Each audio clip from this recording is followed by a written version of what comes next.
ಈಗಾಗಲೇ ಚಲನಚಿತ್ರ ವಾಣಿಜ್ಯ ಮಂಡಳಿಯ ಕಾರ್ಯದರ್ಶಿಯವರು ಅವರ ನಿಲುವನ್ನು ವ್ಯಕ್ತಪಡಿಸಿದ್ದಾರೆ. ಇಲ್ಲಿ ನಾನೊಬ್ಬ ಕನ್ನಡ ಪರ ಹೋರಾಟಗಾರನಾಗಿ ಮಾತಾಡ್ತಾ ಇದ್ದೀನಿ. ನಾನು ವಾಣಿಜ್ಯ ಮಂಡಳಿಯ ಮಾಜಿ ಅಧ್ಯಕ್ಷನಾಗಲ್ಲ, ಒಬ್ಬ ಕನ್ನಡ ಪರ ಹೋರಾಟಗಾರನಾಗಿ ಮಾತಾಡ್ತಾ ಇದ್ದೀನಿ. ಇವತ್ತೇನು ಸೋನು ನಿಗಮ್ ಕರ್ನಾಟಕದ ಕನ್ನಡದ ನೆಲದಲ್ಲಿ ಬಂದು ಕನ್ನಡಿಗರ ಅವಮಾನ ಮಾಡುವಂಥ ಕೆಲಸವನ್ನು ನಾವ್ಯಾರೂ ಸಹಿಸ್ಕೊಳ್ಳಿಕ್ಕೆ ಸಾಧ್ಯ ಇಲ್ಲ. ನಿರ್ದಾಕ್ಷಿಣ್ಯವಾಗಿ ಅವ್ರ ಮೇಲೆ ಕಠಿಣವಾದಂಥ ಕ್ರಮವನ್ನು ತಗೋಬೇಕು ಅಂತ ಹೇಳಿ ಕನ್ನಡ ಪರ ಹೋರಾಟಗಾರರ ಪರವಾಗಿ ನಾನು ಅವ್ರನ್ನ ಒತ್ತಾಯಿಸ್ತೀನಿ. ಯಾವುದೇ ಕಾರಣಕ್ಕೂ ಸೋನು ನಿಗಮ್ ಇವತ್ತೇನು ನಿನ್ನೆ ಮಾತನಾಡಿರೋಂಥ ಮಾತಿಗೆ ಕ್ಷಮೆ ಕೇಳಬೇಕು, ಕೂಡಲೇ ಬೇಷರತ್ತಾಗಿ ಕ್ಷಮೆ ಕೇಳಬೇಕು. ಕ್ಷಮೆ ಕೇಳಲಿಲ್ಲ ಅಂತ ಹೇಳಿದ್ರೆ ಚಲನಚಿತ್ರ ವಾಣಿಜ್ಯ ಮಂಡಳಿ ಮುಂದಿನ ದಿನಗಳಲ್ಲಿ ಈಗಾಗಲೇ ಹೇಳಿದ್ರು ಎಲ್ಲ ಸಂಗೀತ ನಿರ್ದೇಶಕರನ್ನು ಕರೆಸಿ ಯಾರೂ ಕೂಡ ಅದನ್ನು ತಮ್ಮ ಒಂದು ಇದರಲ್ಲಿ ಹಾಕ್ಕೊಂಡು ಹಾಡಿಸ್ಬಾರ್ದು ಅನ್ನೋ ಒಂದು ನಿರ್ಧಾರವನ್ನು ತಗೋಬೇಕಾಗುತ್ತೆ. ಅದನ್ನು ನಾಡಿದ್ದು ವಾಣಿಜ್ಯ ಮಂಡಳಿ ಅಧ್ಯಕ್ಷರು ಬಾಂಬೆಯಲ್ಲಿ ಇರೋದ್ರಿಂದ ಅವರು ಬಂದ ಮೇಲೆ ಕಾರ್ಯಕ್ರಮವನ್ನು ರೂಪಿಸ್ಕೊಂಡು ಅವರು ಏನು ಕ್ರಮ ತಗೊಳ್ತಾರೋ ಆ ಕ್ರಮದ ಮೇಲೆ ನಾವೆಲ್ಲ ನಿಂತಿದ್ದೀವಿ. ಇವತ್ತೇನು ಕನ್ನಡ ಪರ ಸಂಘಟನೆಗಳು ಬಂದು ಈ ಒಂದು ಮನವಿಯನ್ನು ಕೊಟ್ಟಿದ್ದಾರೆ, ಅವ್ರ ಜೊತೆ ನಾವು ಇದ್ದೀವಿ. ನೀವೇನು ಹೇಳ್ತಾ ಇದ್ದೀರೋ, ನಿಮ್ಮ ಪತ್ರದಲ್ಲಿ ಏನು ಕೊಟ್ಟಿದ್ದೀರೋ ಅದನ್ನು ಖಂಡಿತ ಕರ್ನಾಟಕ ಚಲನಚಿತ್ರ ವಾಣಿಜ್ಯ ಮಂಡಳಿ ಅವನ್ನ ನಿಷೇಧ ಮಾಡೋದ್ರ ಮೂಲಕ ನಿಮಗೆ ನ್ಯಾಯ ದೊರಕಿಸ್ಕೊಡ್ತಾರೆ ಅಂತಕ್ಕಂಥ ಭರವಸೆ ನನಗಿದೆ. ಅದ್ರ ಪರವಾಗಿ ನಾನು ನಿಮಗೆ ಇದನ್ನು ಮಾತು ಕೊಡ್ತಾ ಇದ್ದೀನಿ.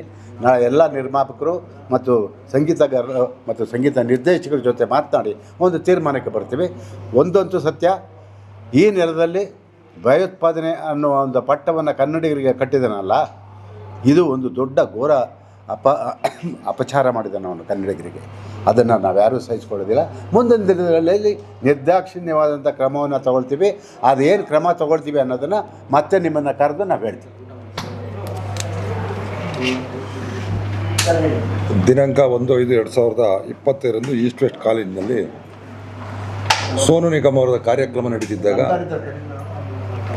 ಅಲ್ಲಿ ಕೆಲವು ನಮ್ಮ ಕನ್ನಡಿಗರು ಕನ್ನಡದ ಹಾಡನ್ನು ಹಾಡಿ ಅಂತ ಅವರು ಅದು ಕೇಳಲೇಬೇಕು, ಕೇಳಿದ್ದಾರೆ. ಏಕೆಂದರೆ ಬೇರೆ ಭಾಷೆ ನಾವು ಕನ್ನಡಿಗರಾಗಿ ನಮ್ಮ ಭಾಷೆ ಹಾಡು ಆಡಲಿಲ್ಲ ಅಂದರೆ ನಾವು ಯಾರೂ ಸುಮ್ಮನೆ ಇರಲಿಕ್ಕಾಗಲ್ಲ.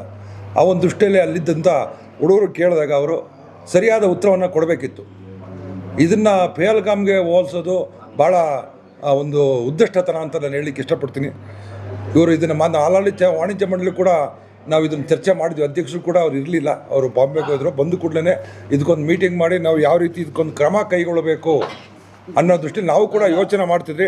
ಅಷ್ಟರೊಳಗಡೆ ಎಲ್ಲ ಕನ್ನಡ ಪರ ಸಂಘಟನೆಗಳು ಏನು ಈ ಒಂದು ಘಟನೆ ನಡೆದಿರೋದಕ್ಕೆ ವಿರುದ್ಧವಾಗಿ ನಮಗೆ ಒಂದು ಪತ್ರವನ್ನು ಕೊಟ್ಟಿದ್ದಾರೆ. ಇದು ಮಾತ್ರ ನಿಜವಾಗ್ಲೂ ಕನ್ನಡಿಗರ ಹಕ್ಕು ಅಂತ ಹೇಳಲಿಕ್ಕೆ ನಾನು ಇಷ್ಟಪಡ್ತೀನಿ.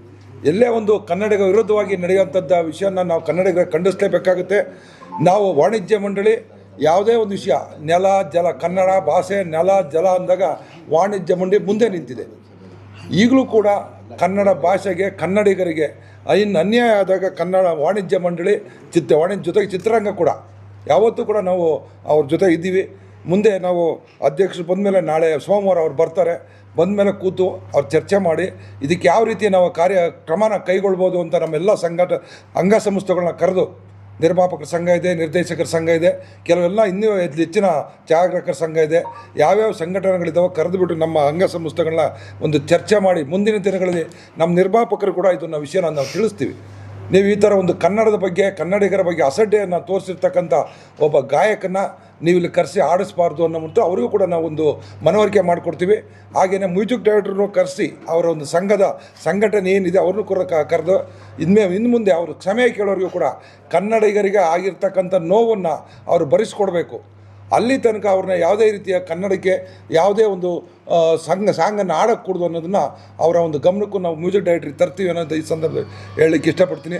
ವಾಣಿಜ್ಯ ಮಂಡಳಿ ನೀವು ಮೊದಲಿಂದ ನೋಡ್ಕೊಂಡು ಬರ್ತಾಯಿದ್ದೀರಾ, ಕನ್ನಡಕ್ಕೆ ಅನ್ಯಾಯ ಆದಾಗೆಲ್ಲ ನಾವು ಮುಂದೆ ಇದ್ದೀವಿ ಅಂತ ಹೇಳಲಿಕ್ಕೆ ಇಷ್ಟಪಡ್ತೀವಿ.